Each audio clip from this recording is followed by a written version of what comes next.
Breaking news చూస్తున్నాము. ఆఫ్ఘనిస్తాన్ పై పాకిస్తాన్ భీకర దాడులకు దిగింది. ఆఫ్ఘనిస్తాన్ సరిహద్దుల్లో నివాసాలపైన పాక్ ఎయిర్ స్ట్రైక్స్ ని చేసినట్టు తెలుస్తుంది. కోస్ట్, కునార్ అలాగే పక్తికా ఈ ప్రావిన్సుల్లో పౌర నివాసాలపై వాటిని లక్ష్యంగా చేసుకుంటూ పాకిస్తాన్ దాడులు చేసింది. పాక్ దాడుల్లో ఇప్పటిదాకా 11 మంది చిన్నారులు అలాగే దాంతోపాటు 13 మంది మృతి చెందినట్టు తెలుస్తుంది. చాలామంది సివిలియన్స్ ఉన్న ప్లేస్లోనే పాకిస్తాన్ ఈ ఎయిర్ స్ట్రైక్స్ని నిర్వహించింది. నిద్రలోనే వీరందరూ కూడా కన్ను మూశారు. దాంట్లో 11 మంది చిన్నారులు ఉండడం దురదృష్టకరం అంటూ మాట్లాడుకొచ్చారు. మరో 14 మందికి కూడా తీవ్ర గాయాలయ్యాయి. ఇటు ఆసుపత్రికి వాళ్ళని హుటాహుటలా తరలించే ప్రయత్నం చేశారు. అర్ధరాత్రి వేళ దాడి జరగడంతో తప్పించుకోలేని పరిస్థితులు అంటూ కూడా మాట్లాడుకొచ్చారు. దీనిపైన ఖైబర్ పఖ్తుంఖ్వా ప్రావిన్స్లోని సెక్యూరిటీ పోస్టుపై కూడా ఇటీవల దాడి జరిగింది.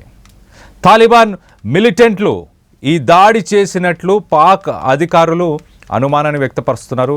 ఈ ఘటన జరిగిన నేపథ్యంలో ఆఫ్ఘనిస్తాన్పై పాక్ వైమానిక దాడులను కొనసాగిస్తూనే ఉంది. దానికి సంబంధించిన విజువల్స్ని మనం రైట్ సైడ్ బాక్స్లో చూస్తున్నాం. నిన్న మొన్న మనం చూస్తే పాకిస్తాన్కి సంబంధించిన పాకిస్తాన్ ఆక్యుపైడ్ కాశ్మీర్ ప్రాంతంలో నిరసనలను వెళ్ళగక్కారు. పాకిస్తాన్లో ఉన్న ప్రజలందరూ తమ దేశంలో ఆర్థిక పరిస్థితులు అలాగే సబ్సిడీల గురించి నిరసనలు వస్తున్న సమయంలో ఇటు పాకిస్తాన్ ఈ విషయాన్ని డైవర్ట్ చేయడానికి డిస్ట్రాక్షన్గా ఆఫ్ఘనిస్తాన్ పైన దాడులను నిర్వహించింది. ఆఫ్ఘనిస్తానే ఈ పాకిస్తాన్లోని అన్స్టెబిలిటీకి కారణాలంటూ చెప్పుకొచ్చే ప్రయత్నం చేసింది. మొత్తానికైతే దీనికి సంబంధించి డీటెయిల్గా మాట్లాడుకుందాం. ఆఫ్ఘనిస్తాన్ బుధవారం రోజు పాకిస్తాన్ ఫ్రెష్గా అటాక్స్ చేసింది. దాంట్లో 13 మంది చనిపోయారు, 14 మంది తీవ్రంగా గాయపడ్డారు. Taliban spokes person Zabihullah Mujahid అయినా ఈ స్ట్రైక్స్ అన్ని కోస్ట్, కునార్ అలాగే పక్టికా ఈ ఏరియాస్లో జరిగాయి. దాంట్లో 11 మంది చిన్నారులు చనిపోయారు. అలాగే ఒక మహిళ, ఒక వృద్ధుడు కూడా చనిపోయినట్టు తెలుస్తుంది. సో సివిలియన్ ఏరియాస్నే టార్గెట్ చేశారు. పాకిస్తాన్ అయితే దీనిపైన ఏమీ స్పందించలేదు.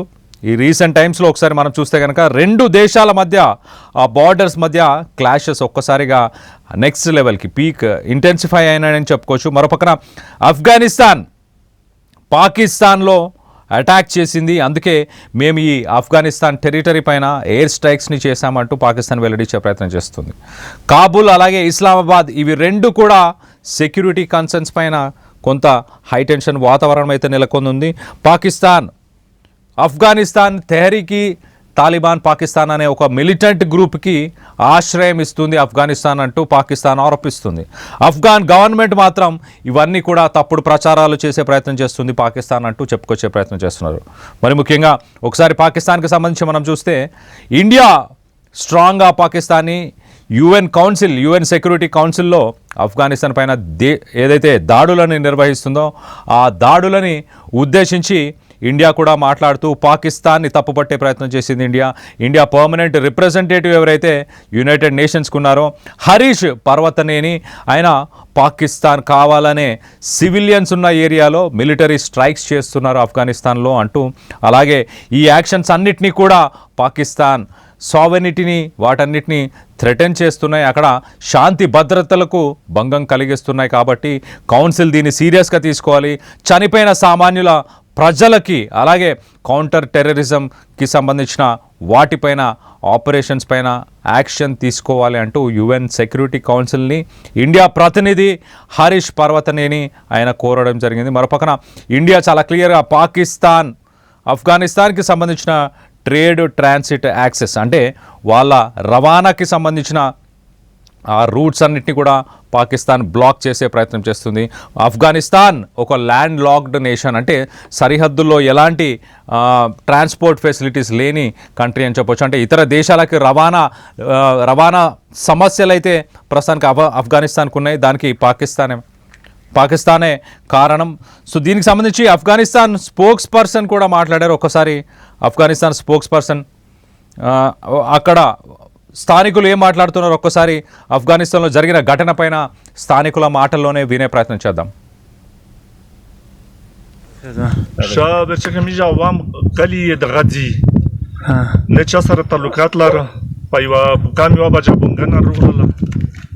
خپل د دنیا کارینه کې دغه دنیا ته پاتې شته په میږي بمبار وکړ وړ خل خبر نه وړه مشماني شهیدون کړل او دا کارینه توس وخت چې د دې اعلان کړل از ګنا په میش کې نشتا یي اوام د غدي ایوا بجا بونګنر لا په کام یو بجا بمبار نه وک او درې مشماني شهیدون کړل د نره قبيله خدای بچ کړ څه کاروبار کې ته زه دا د ملک کاروبار کوم ملک خرڅوي او خالي خرڅوي ټول دنیا ته پاته دو د کور کې نور مال او دغه شی دا ختم شو کړه مولina غونډ ختم شو غاب به درې جنور دالوړي د دولې نه دي او بزدي دا به نه په دبځي کاړي کې دا ختم شو او دله چې کیم کړدا کړ بستا ختم شو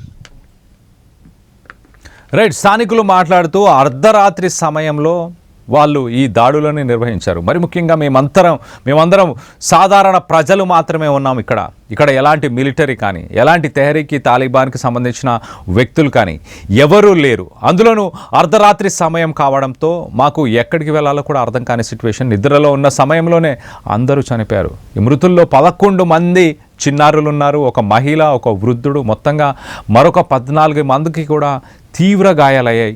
ఇవన్నిటికీ పాకిస్తాన్ బదులు చెప్పాలి అంటూ కూడా స్థానికులు వెలగెత్తుతున్నారు. వాళ్ళ ప్రాంతం మొత్తం కూడా చిన్న భిన్నం అయిపోయిన పరిస్థితులను అక్కడ స్థానికులు చెప్పే ప్రయత్నం చేశారు. ఒకసారి ఆ ఘటనా స్థలంలో ఎలాంటి పరిస్థితులు నెలకొని ఉన్నాయో ఒకసారి ఆ ఘటనా స్థలానికి సంబంధించిన ఆ విజువల్స్ని కూడా ఒకసారి చూసే ప్రయత్నం చేద్దాం.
పాకిస్తాన్ ఆక్యుపైడ్ కాశ్మీర్, పాకిస్తాన్ మొత్తంగా ఇప్పుడు ఆర్థిక పరిస్థితి సంక్షోభంలో ఉందని చెప్పుకోవాలి.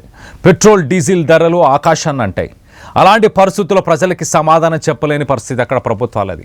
ప్రభుత్వం వెంటనే ఏం చేస్తుంది? ఇతర దేశాలపైన పడుతుంది. ఇండియా వీటన్నిటికీ కారణం అంటూ చెప్పే ప్రయత్నం చేస్తుంది. లేక ఆఫ్ఘనిస్తాన్లో సివిలియన్స్ పైన అక్కడున్న ప్రాంతాలపైన ఎయిర్ స్ట్రైక్స్ని కానీ దాడులని నిర్వహించి వాటన్నిటినీ మిలిటెంట్స్గా చూపించే ప్రయత్నం చేస్తుంది. అదే మరొకసారి జరిగిందనుకోవచ్చు. సో మొత్తానికైతే ఆఫ్ఘనిస్తాన్ కోసం సపోర్ట్ చేస్తూ భారత్ UN సెక్యూరిటీ కౌన్సిల్లో కూడా ఒక ప్రాతినిధ్యాన్ని వహించింది. చాలా క్లియర్గా అక్కడ సాధారణమైన ప్రజలని చంపే ప్రయత్నం పాకిస్తాన్ చేస్తుంది. కాబట్టి పాకిస్తాన్ పైన యాక్షన్ తీసుకోవాలి అంటూ ఇటు భారత ప్రతినిధి కూడా మాట్లాడుకొచ్చారు. సో మొత్తం మీద పాకిస్తాన్లో ఉన్న పరిస్థితులను మెరుగుపరిచే అవకాశం లేకపోవడంతో ఒక డిస్ట్రాక్షన్ కార్డుగా ప్రస్తుతానికి ఆఫ్ఘనిస్తాన్ పైన దాడులు చేశారు. ఈ దాడుల్లో 11 మంది చిన్నారులు అక్కడికక్కడే చనిపోయారు. ఒక మహిళ అలాగే ఒక వృద్ధుడు కూడా చనిపోయినట్టు తెలుస్తుంది. ఇంకా 14 మంది తీవ్రంగా గాయాల పాలయ్యారు. ఆ స్థానికులు కూడా మేము పడుకున్న సమయంలో ఉన్నప్పుడు ఈ దాడులను నిర్వహించారు. ఏం చేయలేని పరిస్థితి, ఆ నిద్రలోనే చాలామంది చనిపోయారంటూ కూడా స్థానికులు చెప్పుకొస్తున్నారు. సో దీనికి సంబంధించి మీరేమనుకుంటున్నారు? మీ అభిప్రాయాలను కింద కామెంట్ రూపంలో తెలియపరచండి. పాకిస్తాన్ ఆర్థిక సంక్షోభాన్ని తప్పించుకోవడానికి ఆ ప్రభుత్వం ఆ ప్రజలకి సమాధానం ఇవ్వలేకే ఇలాంటి పనులకు పూనుకుంటుందని మీరు అభిప్రాయపడుతున్నారా? దీని వెనక ఎవరున్నారు ఏంటి అన్న దానిపై మీ అభిప్రాయాలు ఏంటనేది కింద కామెంట్ రూపంలో తెలియపరచండి.